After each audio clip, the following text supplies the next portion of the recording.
マイの日本語ポッドキャスト。こんにちは。マイの日本語ポッドキャストへようこそ。マイです。皆さんお元気にしていますでしょうか？私は元気です。はい、皆さん、ついに今年も今日で終わりですね。うわー、本当に信じられないです。今日が2025年最後の日だなんてね。本当に1年あっという間ですね。早いです。はい。日本では12月31日のことを大晦日と言います。もともと日本では毎月の最後の日を晦日と呼んでいましたが、その中でも一番大切な最後の日、12月31日は特別に大きい晦日ということで大晦日と呼ばれるようになりました。皆さんは今年1年どんな年でしたか？楽しい1年でしたか？それともちょっと心残りのある1年でしたでしょうか？一言で表すのってなかなか難しいですよね。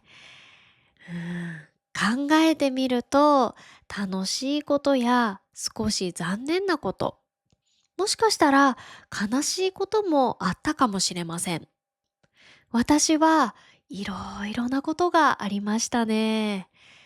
まずですね、今年の4月にこの家に引っ越してきたんですけれども、引っ越しの時、私も旦那さんも本当に忙しくって、それで2人で体調を崩しちゃったんですね。本当にね、あの時は本当に辛かったです。なんですが、なんとか乗り切りました。で、まだ家具とかなんにもない部屋で旦那さんと一緒にね、2人でジャージャー麺を食べたんですけれども、それも今思うとすごくいい思い出ですね。はい。あとですね、私がここに引っ越してきたばかりの時は、まだ土地勘もなかったので、結構慣れるまでにね、時間がかかりました。うん。で、この土地勘がないっていうのがどういう意味かっていうと、その場所に慣れていなくて、どこに何があるのか、どんなお店があるのかとかね、あとは道の感覚とかをつかめていない状態のことを言います。でも、近所の人と交流をしてね、仲良くなったり、あとは近所の家のワンちゃんとお友達になったりとかして、本当に嬉しい出来事がたくさんありましたね。はい。そして今ではね、本当にこの街にも慣れて、すごく快適な毎日を過ごしています。あともう一つは、自分にとって本当に大きかった出来事は、今年の8月に14歳の愛犬が虹の橋を渡ったことですね。うん。リームっていう名前の女の子だったんですけれども、あと1週間で15歳というところでね、天国に行っちゃいました。はい。リーちゃんはですね、生後2ヶ月の時、我が家にやってきて、それから約15年間家族として過ごしてきました。老犬になってからはね、心臓が悪くなったりして、お薬を飲みながらね、過ごしていたんですよ。で、私が今年の6月に日本へ一時帰国したんですけど、その時は元気だったんですよね。うん。で、そのリーちゃんの元気な姿を見て、私もすごく安心したんですよ。ああ、よかった。元気そうでよかったなって。うん。なんですが、私が韓国に戻った次の日、突然元気がなくなってしまったんですね。はい。そこからご飯も全然食べなくなってしまって、で、もうダメかもしれないなって、うん、思ったんですよ。だけど、奇跡的にね、復活してくれて、で、ご飯もまた食べるようになったんですね。うん。でも、8月になって、またどんどんと元気がなくなってしまって、最後は病院で亡くなりました。うん。あの、天国に行ってしまったことももちろんですし、あとはやっぱり今私が韓国に住んでいるので、最後、リーちゃんと会うことができなかった。っていうのがね、やっぱりすごく悲しくて、たくさんたくさん泣きました。うん。でも、リーちゃんはママと、あとは病院の先生に見守られながら、天国に行くことができたのでね。その点では、すごく安心しました。ああ、みんながそばにいてくれてる時に、天国に行けてよかったって、うん、本当に安心しましたね。うん。でもね、やっぱりもう会えないっていうのはすごく辛いんですけれども、うん。でも私は思うんですよ。いつかね、自分が天国に行った時、また自分が大好きだった人たちに会えるって。うん。だから、りーちゃんとも必ずまた天国で会うことができるって、私はそう信じてるんですね。うん。なので、またいつか天国でね、りーちゃんと会える日まで、私はこれからも楽しみながら、そして一生懸命生きていこうと思いますね。はい。あとですね、韓国にチョンジュっていうところがあるんですけれども、そこに旅行に行きました。うん。で、私が韓国でやってみたかったことの一つが、韓服を着て記念写真を撮るっていうのがね、夢だったんですよ。うん。で、漢服っていうのは、えー韓国の伝統衣装のことを言います。で、その漢服がね、本当に可愛いんですよ。すっごく綺麗で、もうたくさん種類があるんですね。で、そのチョンジュっていう場所が、漢服のレンタルショップがたくさんある場所なんですね。で、本当に漢服種類が多くて、カラーもたくさんあるし、あとはいろんなデザインがあるんですよ。なので私もそのレンタルショップに行って、すごく悩んじゃいました。だってどれも可愛いから。そう。で、すっごく悩んだんですけれども、私は、薄いピンクの漢服を選びました。うん。で、漢服を着てね、それからヘアセットまでしてくれるので、髪も綺麗に結んでもらって、で、そのチョンジュの街をたくさん歩いて散策しましたね。で、写真も、もういっぱい撮りました。もう100枚以上撮ったんじゃないかな。本当に、たくさん撮って、本当に楽しい、幸せな旅行でしたね。もう本当大満足でした。はい。ただ、1個すごい残念だったのが、今回1泊2日の旅行で、1泊2日で行ったんですよ。だけど、時間が足りなかったんですよね。本当はもっともっと行きたいお店とかいっぱいあったんですけれども、時間がなくて行けなかったので、来年、また、チョンジュ旅行、絶対に行きたいと思います。で、次は絶対に2泊3日で行こうって決めています。はい。それくらい本当に楽しい旅行でしたね。はい。それから、このポッドキャストのチャンネルも始めましたね。うん。これはね、本当に大きな一歩だったなって思います。うん。大変なこともあったんですけど、でも、皆さんのおかげでここまで成長することができたので、本当に感謝しております。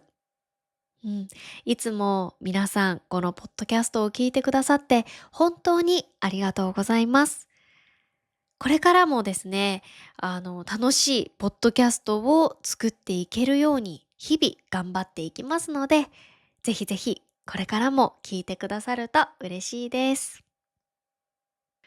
はい、私の1年はこんな感じでしたね。うーん。こうして振り返ると、楽しかったことも、辛かったことも、全部含めて、ああ、いろんな気持ちを抱えながら過ごしてきた1年だったなって思いますね。はい、そして今日は12月31日、日本では大晦日と呼ばれる特別な日ですね。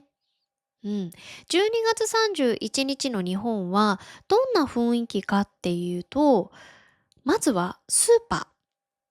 スーパーはお正月の準備のために買い物に来たお客さんですごく賑わいます。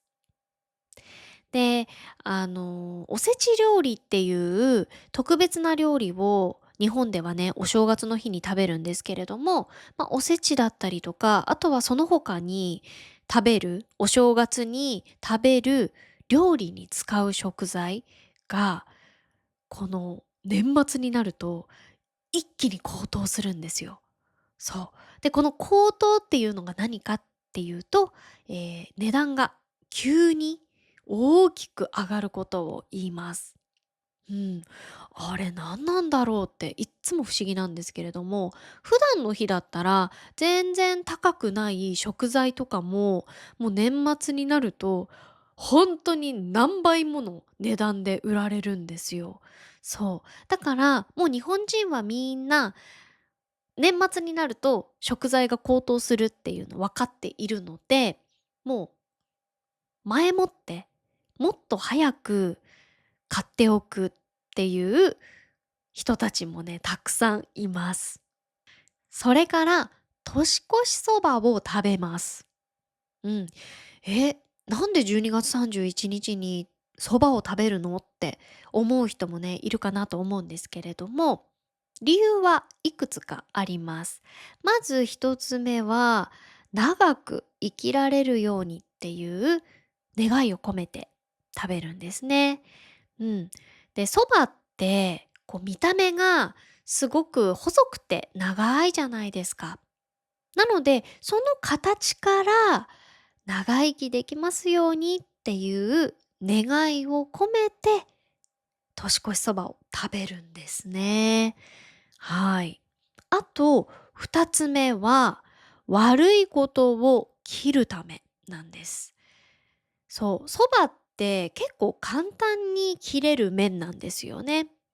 なので、今年の嫌だったこと、本当に悪かったこととかも全部切って、そして新しい年を迎えましょうっていう、そういった意味もあります。あとは、紅白歌合戦も見ます。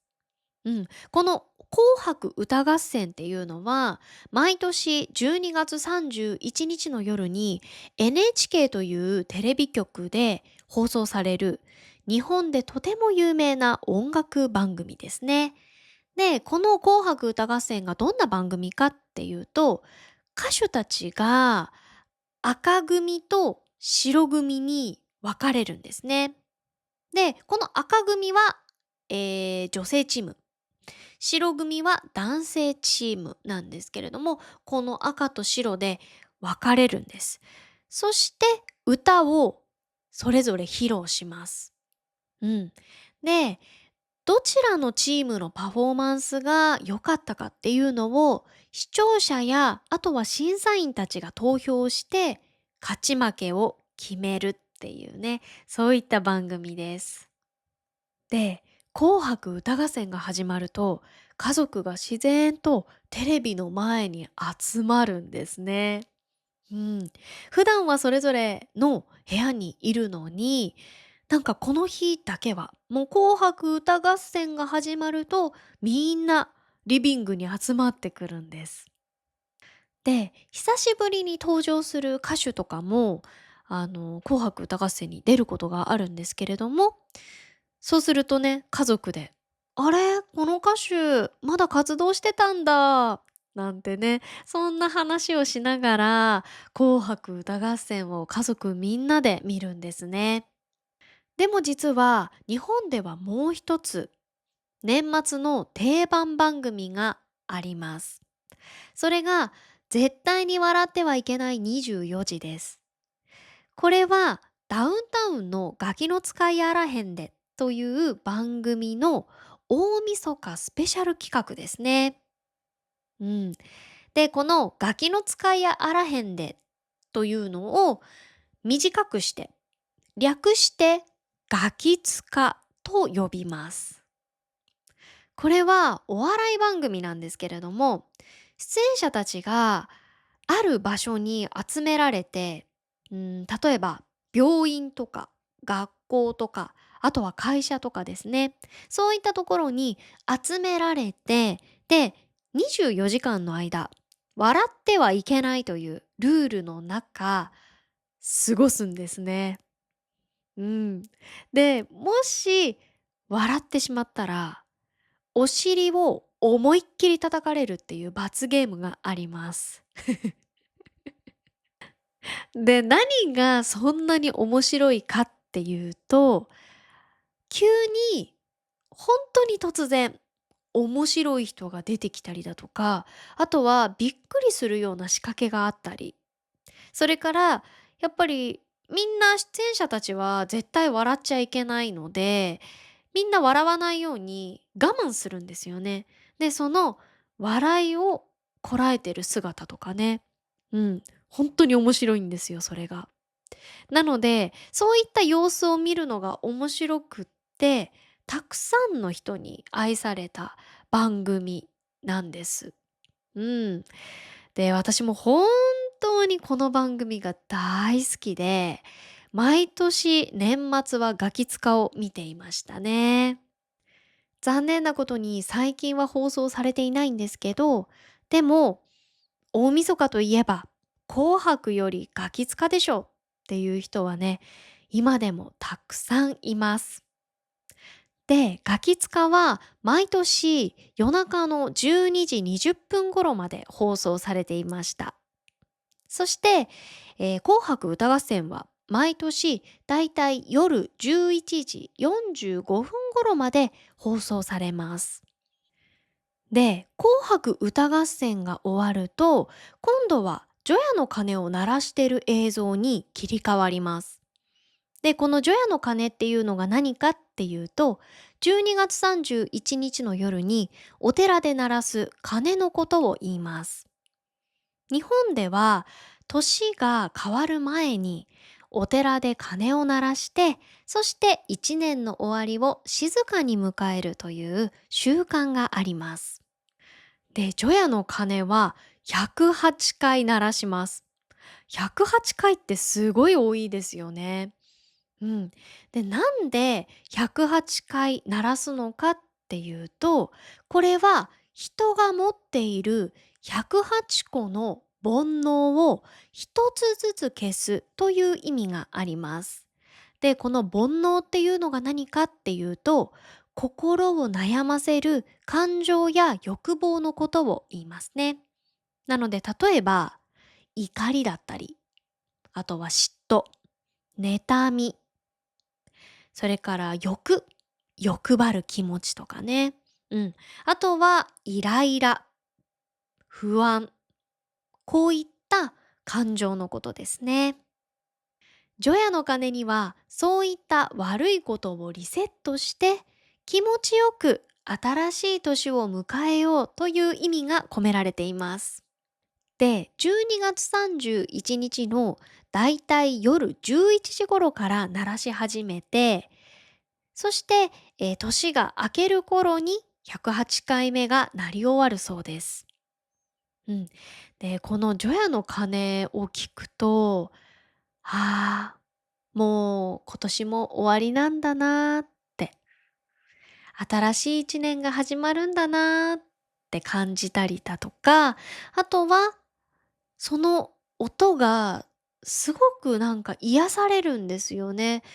すごくこう気持ちがリラックスするんですよ。なので落ち着いた気持ちになることができます。そして12時近くなってきたら、もうみんなそわそわし始めます。あ、もうすぐ12時だ。年明けるぞってね、もう何度も時計見ちゃったりとかね、はい、するんですけれども、で、カウントダウンをして、0時ぴったりになると、一斉に明けましておめでとうって言います。で、メッセージ、LINE でも一斉にみんな明けましておめでとうって送るので、その影響で LINE が急に遅くなってしまったり、あとはメッセージが送れなくなったりすることもね、たまにあるんですね。その後、12時過ぎてから初詣に行く人もたくさんいます。で、初詣は新しい年になって初めて神社やお寺に行くことです。で、今年、もうすぐ終わる2025年の話ですが、年末、私は旦那さんと一緒に日本へ一時帰国しました。それで、12月31日にちにみんなで年越しそばを食べて、そして12時が過ぎて、1月1日になってから、私たちも初詣に行きました。うん、私のお母さんと、旦那さんと私の3人で行ったんですけれども、その時の時間が夜中の12時半ぐらいだったかな。うん。1時近かったと思います。で、近所のね、神社に行ったんですけれども、想像よりも人がたくさんいたんですね。そしたら、旦那さんはその時初めての初詣だったんですけれども、もうすっごいびっくりして、えって、夜中なのにこんなにたくさん人がいるのって、本当に驚いていましたね。うん。でも、驚いてたんですけど、すごいなんかそこの雰囲気が良かったみたいで、なんかね、今はもう夜ですごく寒いけど、なんかここはすごく暖かい感じがするねって。で、すごく明るいねって言っていました。うん。で、おみくじもね、みんなで引いたんですよ。そしたら、旦那さんはね、大吉が出ました。うん、一番いいやつね。大吉が出て、すごく喜んでましたね。うん。で、よっぽど嬉しかったのか、そのおみくじ、今でも大事に持ってますね。はい、今日はですね、日本の年末についてお話をしました。いかがだったでしょうか？皆さんはどんな一年を過ごしましたか？一年を振り返る意味でも、よかったら、どんな一年だったかコメントで教えてくださいね。そして明日から始まる新しい一年も皆さん頑張っていきましょう。日本語の勉強もね、一緒に頑張っていきましょうね。はい。今年一年皆さん本当にお疲れ様でした。来年皆さんにいいことがたくさんありますように祈っています。はい。本日も最後まで聞いてくださってどうもありがとうございました。また次のポッドキャストでお会いしましょう。皆さん、良いお年をお迎えください。